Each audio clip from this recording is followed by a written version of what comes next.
పంచాయతీ ఎన్నికల్లో మెజార్టీ సీట్లు దక్కించుకున్న అధికార కాంగ్రెస్ పార్టీ మున్సిపల్ ఎన్నికలను ఆ ఫలితాన్ని పునరావృతం చేయాలని నిర్ణయించింది. ఈ ఎన్నికలను మరింత ప్రతిష్టాత్మకంగా తీసుకోవాలని నిర్ణయించింది. మెజార్టీ కార్పొరేషన్లు, మున్సిపాలిటీలు దక్కించుకుని పురపాలికలను పాగా వేయాలని నిర్ణయించింది. పంచాయతీ ఎన్నికల్లో అనుసరించాల్సిన వ్యూహాలపై చర్చ, పార్టీ యంత్రాంగానికి దిశానిర్దేశం చేయడానికి ఇవాళ గాంధీ భవన్లో టీపీసీసీ అధ్యక్షుడు మహేష్ కుమార్ గౌడ్ అధ్యక్షతన పార్టీ విస్తృత స్థాయి సమావేశం జరగనుంది.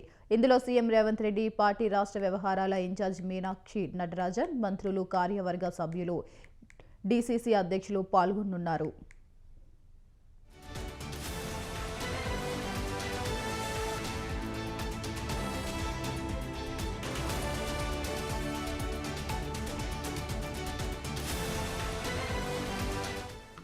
మున్సిపల్ ఎన్నికలలో అనుసరించాల్సిన వ్యూహం టీపీసీసీ విస్తృత సమావేశం అజెండాను ఖరారు చేసేందుకు సీఎం రేవంత్తో టీపీసీసీ అధ్యక్షుడు మహేష్ గౌడ్ అసెంబ్లీలోని సీఎం ఛాంబర్లో భేటీ అయ్యారు.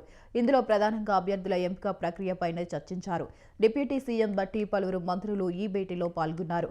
పంచాయతీ ఎన్నికల్లో మెజార్టీ సీట్లను గెలవడం ద్వారా ప్రభుత్వ పాలన పట్ల గ్రామీణ ప్రజలు సంతృప్తిగా ఉన్నారని చాటగలిగామని, మున్సిపల్ ఎన్నికల్లోనూ ఈ విజయాన్ని పునరావృతం చేయడం ద్వారా పట్టణ ప్రజలు కూడా పాలనపై సానుకూలంగా ఉన్నారని చాటాలని సమావేశంలో నిర్ణయించారు. పార్టీ గుర్తుపై జరిగే ఎన్నికలు కావడంతో మరింత ప్రతిష్టాత్మకంగా తీసుకున్నట్లు తెలుస్తుంది.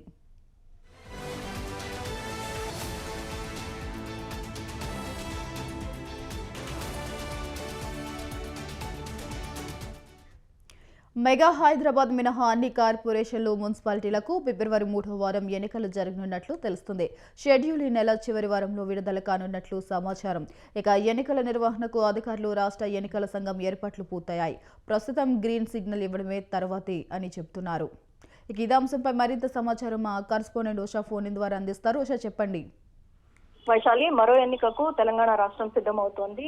CM Revanth Reddy, PCC president Mahesh Kumar Goud ఇప్పటికే మున్సిపల్ ఎన్నికలకు సంబంధించి రివ్యూ కూడా చేశారు. మంత్రులు, ఎమ్మెల్యేలకు దిశానిర్దేశం కూడా చేయనున్నారు. ఇన్ఛార్జి మీనాక్షి నటరాజన్ సమక్షంలో జిల్లాల వారీగా ఆశావాహులు జాబితాలను రెడీ చేస్తున్నారు. బస్తీలో ఏదైతే అవసరమైనటువంటి పనులు కూడా ఇప్పటికే ఎమ్మెల్యేలు, మంత్రులు జోరుగా శంకుస్థాపనలు కూడా చేస్తున్న నేపథ్యం కూడా మనకు కనిపిస్తుంది. దీంతో పాటు చేరికలపై ఏదైతే పార్టీలో కాంగ్రెస్ పార్టీలో చేరికలు కూడా భారీ స్థాయిలో కూడా పెరిగిన నేపథ్యం కూడా మనం చూసుకోవచ్చు. మొత్తం మీద బీఆర్ఎస్, బీజేపీ నుంచి వచ్చే మాజీ, ప్రస్తుత కౌన్సిలర్లు, కార్పొరేటర్లు పార్టీలోకి చేరుకుంటున్నారు.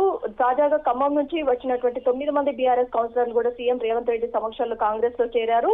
దీంతో కేడర్ను కాపాడుకునేందుకు బీఆర్ఎస్ వర్కింగ్ ప్రెసిడెంట్ కేటీఆర్ స్వయంగా రంగంలోకి దిగిన నేపథ్యం కూడా మనం చూసుకోవచ్చు. మొత్తం మీద ఖమ్మంలో పర్యటించినటువంటి కార్యకర్తలు భరోసా ఇచ్చే ప్రయత్నం కూడా చేస్తున్న నేపథ్యం కూడా మనం చూసుకోవచ్చు. ప్రస్తుతం ఈ రోజు గాంధీ భవన్ వేదికగా జరుగుతున్నటువంటి పీసీసీ సమావేశం ఏదైతే ఉందో కేవలం మున్సిపల్ ఎన్నికల నేపథ్యము, గతంలో జరిగినటువంటి ఉప ఎన్నిక, అలాగే పంచాయతీ ఎన్నికలకు సంబంధించి 2 ఎన్నికలలో ఎక్కడెక్కడ కాంగ్రెస్ పార్టీ సీట్లు కోల్పోయింది, ఆ సీట్ల మొత్తాన్ని కూడా ఈసారి కైవసం చేసుకునే నేపథ్యంలో గతంలో జరిగినటువంటి మిస్టేక్స్ ఏవి కూడా రిపీట్ కాకుండా పూర్తి స్థాయిలో సన్నద్ధం అవుతున్నట్టు నేపథ్యం అయితే కనిపిస్తుంది.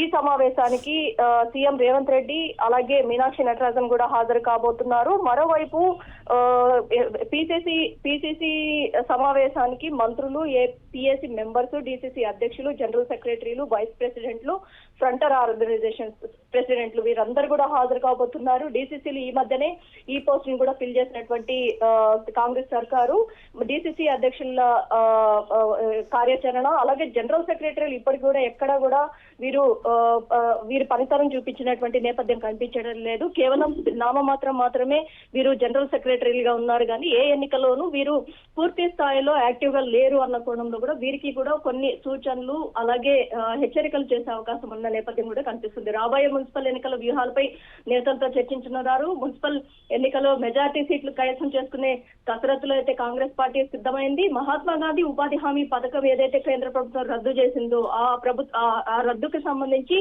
ఆందోళన కార్యక్రమాల మీద కూడా చర్చలు చేపట్టే అవకాశం ఉన్నట్టుగా అయితే తెలుస్తుంది. మొత్తం మీద ప్రభుత్వం చేపట్టినటువంటి కృష్ణా గోదావరి జలాల పవర్ పాయింట్ ప్రెజెంటేషన్ ఏదైతే ఉందో దీని మీద ప్రతిపక్షాల విమర్శలు తిప్పికొట్టేలాగా దిశానిర్దేశం చేయనున్నారు సీఎం రేవంత్ రెడ్డి. ఈ 2 అంశాలని కూడా ప్రజల్లోకి ఏదైతే అసెంబ్లీ సమావేశాల్లో చాలా వరకు కూడా కృష్ణా గోదావరి జలాలకి సంబంధించినటువంటి పవర్ పాయింట్ ప్రెజెంటేషన్ రూపంలో ప్రజలకు అందరికీ కూడా అర్థమయ్యేలాగా చేసిన నేపథ్యం కూడా ఉంది. కానీ దీన్ని ఇంకా ప్రజల్లోకి ఏదైతే మున్సిపల్ ఎన్నికల నేపథ్యంలో ఇంకా చాలా వరకు కూడా దీన్ని తీసుకువెళ్ళాలి అన్న నేపథ్యంలో కాంగ్రెస్ పార్టీ ప్రతి ఒక్క చోట కూడా ఏదైతే అభ్యర్థులను ఎవరైతే జనరల్ సెక్రటరీలు, వైస్ ప్రెసిడెంట్, ఫ్రంట్ ఆర్గనైజేషన్ ప్రెసిడెంట్లు ఎవరైతే ఉన్నారో వారందరినీ కూడా వీరికి దిశానిర్దేశం ఈ రోజు చేయబోతున్న నేపథ్యం అయితే కనిపిస్తుంది. మొత్తం మీద గతంలో జరిగినటువంటి ఎన్నికలతో పోలిస్తే ఈసారి కాంగ్రెస్ పార్టీ భారీగా సీట్లను కైవసం చేసుకునే ప్రయత్నంలో ఉంది.